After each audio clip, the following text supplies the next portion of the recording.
Hello, people of Facebook. So I just want to share this life hack, no, for teachers. So this is too good not to share. Okay? This may seem trivial sa iba, pero alam ko makakatulong din to sa iba na hindi ganun ka-confident and adept sa paggamit ng online and AI tools. Okay? So this is about how to generate a 5-day session ilaw lesson plan using Copilot. First, you need to prepare your BAW or budget of work mas detailed, much better. Para mas mahimay ni Copilot ng mabuti yung gusto mong gawin sa class. Second, you need an ilaw lesson plan template. Siyempre, kung ano yung pagbabasihan niya, kung saan niya ilalagay yung generated results. So, kung ano yung gamit niyo sa school, yun, pwede na yun. Pero dapat raw template, wala siyang laman dun sa content part. Okay? Next, you can go to Microsoft Copilot.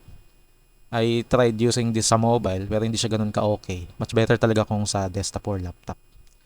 And it is also important to use your DepEd account kasi yun yung may basbas ni Microsoft para magamit natin yung extent ng tools nila, yung full capabilities as much as possible. Kapag nandito ka na, yan, select an agent, tak dito, tapos dito sa agent part, yan, select mo yung word. Ito yung masasabi kong game changer kay Copilot. So I know you can also do this using Gemini or ChatGPT. But since sa Microsoft nga tayo nabigyan ng mas magandang access ng DepEd, di mas maganda na ito na rin yung i-fully utilize natin. So this agent, si Word yan, specializes in analyzing, designing, and crafting MS Word files. Okay? Kasi kapag I try doing this using regular agent lang nila, kahit yung pro or yung thinking na agent. Kapag regular agent lang kasi yung ginamit mo, minsan mabagal or hindi niya kayang i-generate ng hindi niya kayang mag-generate ng Word file. So ang tendency, you will need to copy yung result from the browser to your file. Pero itong agent na to, si Word, siya na mismo gagawa. So, hindi siya ganun ka-perfect, pero pwede mo naman siyang i-edit based sa gusto mo. Pero at least nasa file na. Tsaka nakasunod siya sa format. Nandun siya mismo sa content part. Okay? So, after selecting the agent, upload mo lang yung reference na files, yung BAW, tsaka yung uh, template na lesson plan. Okay? So, yan. Select lang natin sila. Yan. So, nagawa ko na to. Pero since demonstration lang naman, uulitin ko lang yung pang week 1. Pero kasi week 3 na eh. So, ayan, week 1 lang ulit yung gagawin ko. So, once uploaded na siya, it's time for the prompt, no, yung AI prompt. So, yung prompt niya includes the context. Okay? Copy lang muna natin. Paste mo lang to yung prompt na to. Or you can generate your own prompt. Depende sa pangangailangan mo. Pero syempre, dapat nandun yung role. Okay, yan, binati ko pa siya. So, din yung role. Tapos, in-include ko lang yung school. Kasi kami specializes in, TVE. Kaya nilagay ko. Para mas maging accurate yung ibibigay niyang results. Tapos, yan, yung department. Okay. Tapos, the subject. Yan. Tapos, ito na yung command. Ito pa lang si command. So, using the uploaded budget of work, ilaw lesson plan template, create a detailed ilaw lesson plan for week 2. Magawin natin week 1. Check the BAW term 1 file. Ayun na rin yan. Nilagay ko dyan.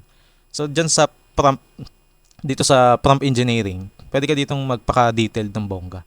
So, after mo dyan, for example, you want to use a learning resource, di ba? A book. Okay? Or meron kang trainer. For example, sa amin, sa TVE, meron kang skills trainer. Pwede mo i-specify yan dyan para isasama niya doon sa gagawin niyang lesson plan. Pwede ka magpaka-specific dyan. You can also add several files. No? Much better nga yun. Pero ito, for demonstration lang, ayun lang ginawa ko. Ayun lang yung nilagay ko. Tapos dito, include sa objectives, in-specify ko lang. So, dapat siya smart, diba? Specific, measurable, attainable. Ayan. Tapos, sa ilaw sections, dapat detailed. Tapos, in-include ko lang yung differentiated instruction para may choices ako, no? Pero, i-validate ko pa naman yan. Then, assessment tools with rubrics. Pwede siyang mag-suggest, i-modify ko na lang. Then, real-world application, in-include ko lang din.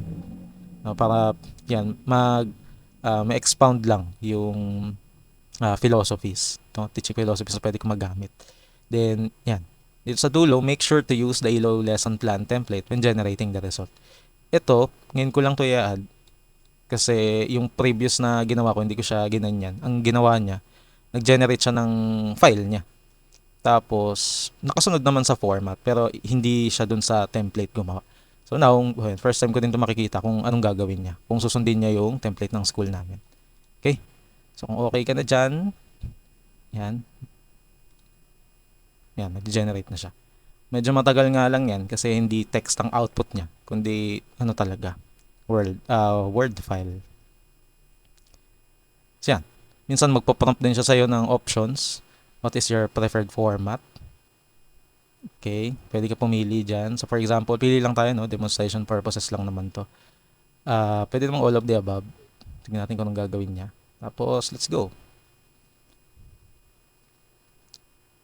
Pati yung preferences ng students or status ng students, kino-consider niya din. Yan. Wait lang natin siya. Stop ko na lang muna yung video. Continue natin pag nandyan na yung result. So after 5-6 minutes, ito na yung generated lesson plan ni Copilot. Sinunod niya yung format gaya nung sa previous na ginawa ko. So dahil nagad ako ng prompt na gayahin niya yung template or doon niya ilagay sa template. So ang nangyari lang ay, nalagay siya ng header. Pwede mo na itong buksan sa Word tapos doon mo i-download. Di ko pa siya nakikita doon sa mismong file kasi mamaya ginaya niya talaga totally yung template namin. Pero ayan, as you can see, nilagay niya yung header. Kasi doon sa previous na ginawa, wala yan. So here's a 5-day session lesson plan. Complete na talaga siya. Tapos yan, name of lesson. Dito napapasok yung trabaho ng teachers. So you need to validate, edit, revise yung ibang nilagay niya din. Okay, para lang talaga makatotohanan doon sa gagawin mo sa class. Tsaka may mga nilalagay siya dyan kasi minsan na, yan, ito for example, itong milk. Tapos I will check tong mga nilagay niyang references. Tapos may declaration na rin siya ng AI. Okay, tapos yan sa intentions, 5-day yan, complete. Okay, again, validate, edit, and revise mo na lang kung hindi swak dun sa gagawin mo. Tapos may objectives na din siya. Yan, learning context. Ang kagandahan lang kasi nito, may magkakaroon ka na ng guide. Magkakaroon ka na ng initial na file. Minsan kasi ang pinakamahirap ay yung magsisimula ka. Iba talaga yung may guide ka na. Tapos tsaka mo na lang ayusin. Okay? Kasi at the end of the day, tool lang naman to. Hindi talaga tayo pwede fully mag-rely dito sa tool. Talagang gagawa ka pa din, tatrabahuin mo pa rin. So pero complete na yan, pre-lesson. Tapos you also have yung flow, paano mo gagawin. Kagandahan niyan, may duration pa. So kung kailangan may adjust mo na lang. Then may differentiated instructions pa para sa mga struggling learners, advanced learners. Okay. Minsan hinahanap kasi yan kahit sa annotation, basta sa observation. Tapos learning resources, kung ano yung mga gagamitin mo or kailangan mo ding i-prepare. Okay, so yung hindi applicable sa'yo, tanggalin mo na lang. Tapos assessment, yan, nagbibigay na siya ng set of assessment. Pwede mong gawin, options, tapos may rubrics siya. Yan naman kagandahan dyan. Yan, hindi ko lang siya mag-iilid pero complete yan. Mamaya ko pa kasi i-download yung file. Tapos ways forward, complete din siya. Ano pwedeng ipagawa sa bata at home. Then we have the reflection. Sa reflection, yan, ganyan yung ginawa niya. Nagbigay lang siya ng guide questions. Hindi naman yung checkbox. Parang ayun lang yung naging format niya dun sa file. Pero kung ayaw mo naman ganyan, edi edit mo na lang. Nag-provide lang siya ng guide questions. And sa baba niyan yung mga signatories na. Yan, kasama na lahat ng signatories na nandun sa template mo, nilagay niya rin dyan. Pero hindi ko na ipapakita. Okay? Yan, kaya ko lang din na-share to kasi yan, napili akong resource speaker dun sa aming LAC. Kailan pa yun? I think magagamit na to ng mga teachers. So, yan. This is too good not to share. Gaya nga nung sabi ko. At least makabawas man lang for a minute, no? Or 2 sa ginagawa nyo para makapag-focus kayo sa ibang bagay. It's already a win. So, yun lang. If you want more, there's no more. Yan lang. Goodbye.